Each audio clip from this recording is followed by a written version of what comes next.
Yeah, I don't know what to do with. I had asked Cunha there. I don't know what to do with last night's game. I don't know if you extrapolate it out further and go, wow, Kansas City overperformed or got lucky. I remember they won a game where field goal missed at the end that should have beaten them, where they hit a field goal at the end. I don't know if we'll look back on this season going, man, Kansas City, all the times people bet against them and picked against them, you were right. Like they got every bounce, every lucky break up until the Super Bowl when they got exposed. Or Philadelphia is just that good. Like I think Philadelphia and they is really, that good. I know you said that they tried to shut down Saquon Barkley. I mean, for all intents and purposes, they did.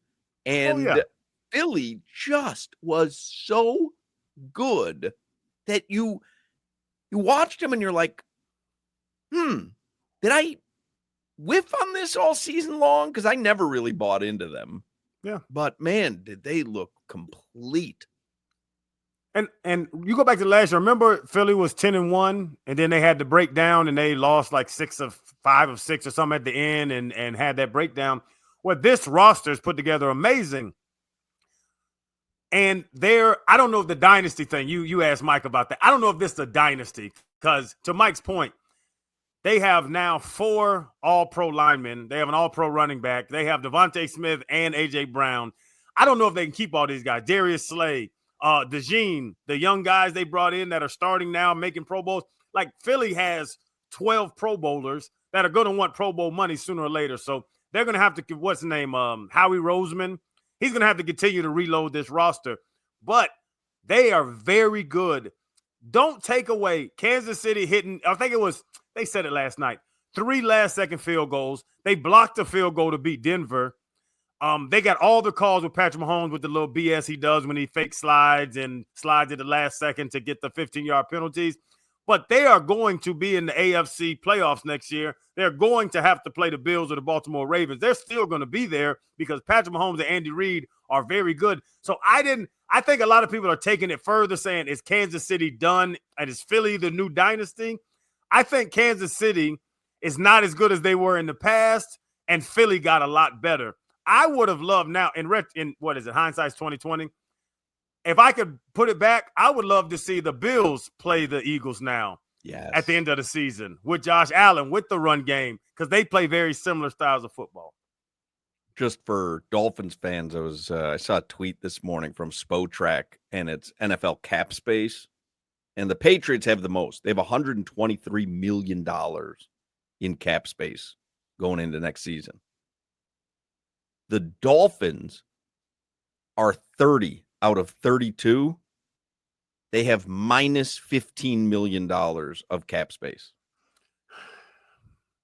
That's not encouraging.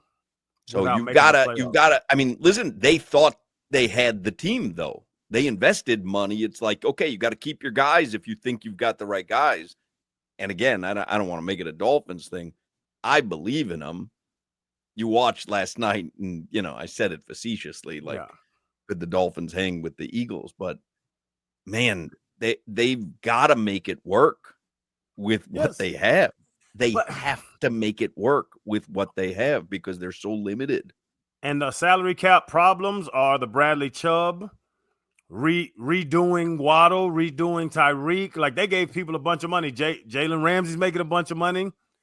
I think out of that crew, Jalen might be the only one that earned his money. Bradley Chubb was hurt. We all know that. Whatever, the ACL. But Tua got a lot of money. Tua got a bunch of money. Like they put a lot of money into guys, and those weren't the right guys. Like DeJean is a rookie. He's getting picked 6th in the Super Bowl. Like that's what you have to do. Impact in the biggest game of the season from a rookie. They were talking about Mekhi Becton, the left tackle, that gigantic human being. He's a first-round pick. But they brought him over, convinced him to play guard. Then Mulata, the dude used to play water polo or something, or rugby. They taught him how to play football, and now they have one of the best lines in the league. Like the center, that little bitty dude, he's little bitty, but he's 300 pounds. He wasn't a high draft pick. Like you have to. We talk about hitting on guys and keeping them. That's what they have to do. We're depending on Liam. I joke, but honestly, if we played the Eagles, Liam Eichenberg is blocking Jalen Carter. I know who has the advantage in that matchup. That's why, Hawk, when people are asking, are the Eagles a new dynasty? I don't know. Like, I think it's crazy to say, hey, they won a Super Bowl. They've been to 2 in the last 3. They're a dynasty. Who knows? But I trust Howie Roseman to keep hitting on picks. I trust that front office, the best front office in the NFL over the past 3-4 years, to rebuild the team if they need to so that they're back there 2 to 3 years from now if they can't afford to keep all their best players. Like, that's the difference. The Chiefs are a dynasty. But if you can't build a dynasty because you don't have a generational quarterback, what do you need? A front office that can continue to rebuild your team, continue to fill those holes that need to be filled. And this is what you know what? Because I thought about that too last night. Me and Little Chan were talking about this. Let's go to the Final Four. You rebuild dynasties like the Patriots, like let's say dynasty. What's a dynasty? We're talking about dynasties. The Patriots, the now the Chiefs, now the Eagles. We're asking that question. And then it was Washington. And then now we're talking about the Lions. The Lions are going to win double-digit games for years. They have dynasty-type quarterbacks. Is Tua a dynasty quarterback? Because now you have to trust the GM to build around that guy. But Jaden Daniels, in his rookie year, I would say he is a dynasty-type quarterback in the way he plays. I believe he is. So to the point of what we talked about when the Dolphins when they were struggling, the weakest link is Chris Grier. The weakest link is talent evaluation and player, additions. Or maybe it's Mike McDaniel. Maybe it's McDaniel where he's not changing enough as the game goes on or as a season goes on or his career goes on to adapt to those who are figuring out his shtick. Huck, it's funny you say that too about Mike McDaniel, because I'll ask you, because we've talked about this a number of times. We laugh about it. Where I like old school football, and that's what the Eagles play, that's what the Lions play. You like the fun and gun 5 wide, let's go score 60. Would you be happy? Because this is a Super Bowl winning 40-point production. Your quarterback throws the ball 22 times. You rush the ball 40 times, but you still win the game. No, I was bored out of my gourd. But you're winning the Super Bowl. The Eagles did it. Yeah, obviously, I'll take a Super Bowl. You want to ground and pound with 11 passes and 65 carries, knock yourself out. But no, I find Solana, I think, was making fun of us last week. I enjoy the 70-point performance against Denver a whole hell of a lot more than give it to Saquon.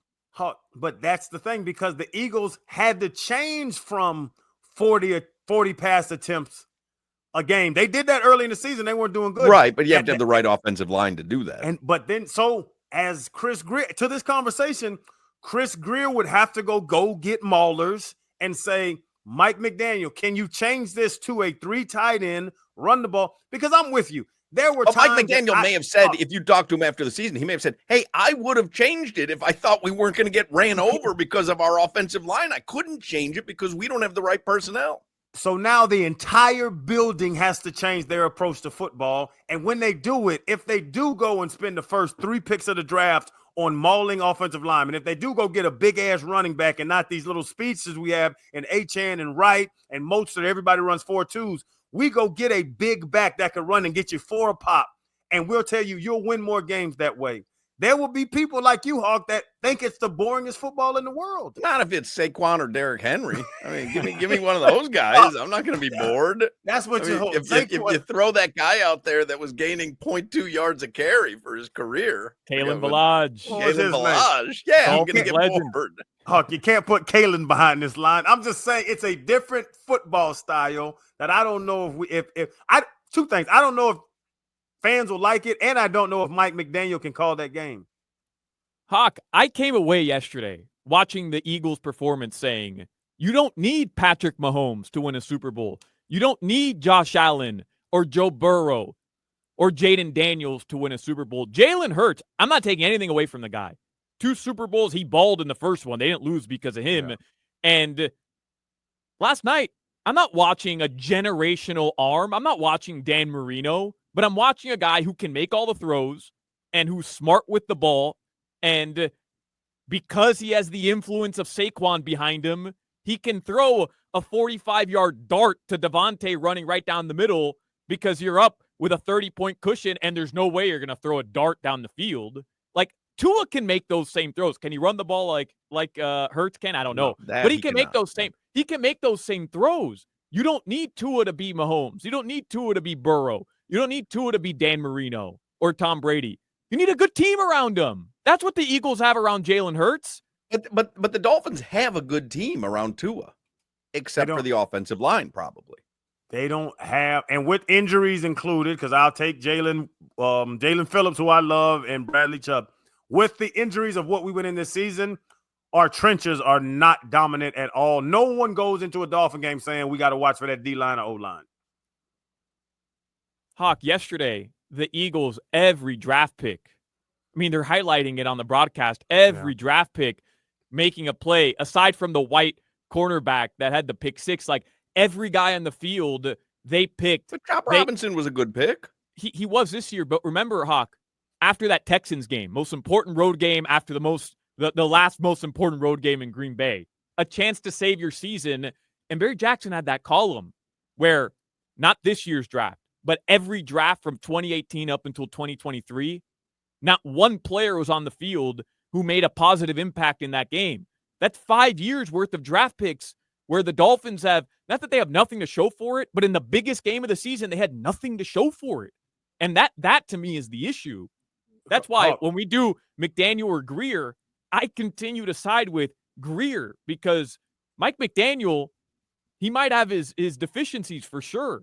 But, I mean, you have a serious issue. I have every player Chris Grier has drafted in the first round. Hawk, before you do it, since taking the reins in 2016. Yes, quickly before you go there, Josh Sweat, the guy that had 2.5 sacks that ruined the game. The Eagles guy number, he was 94. He changed his number to like 19, 18, whatever it was. They drafted him in the 4th round, 130th overall. He's made 2 Pro Bowls already and was the defensive MVP of a Super Bowl. Here's 4th round. Every Dolphins pick from Chris Grier since taking the reins in 2016. Laramie Tunsil, Charles Harris. Out of the league. Minka Fitzpatrick. All pro at another team. Christian Wilkins. Just got a $120 million contract from the Raiders. Tua, Austin Jackson, Noah Igbenogany. That was all the same year. Mm-hmm. Jalen Waddle, Jalen Phillips. I think that was the best draft he ever had. 2022, 2023, no first-round picks. And then last year, Chop Robinson.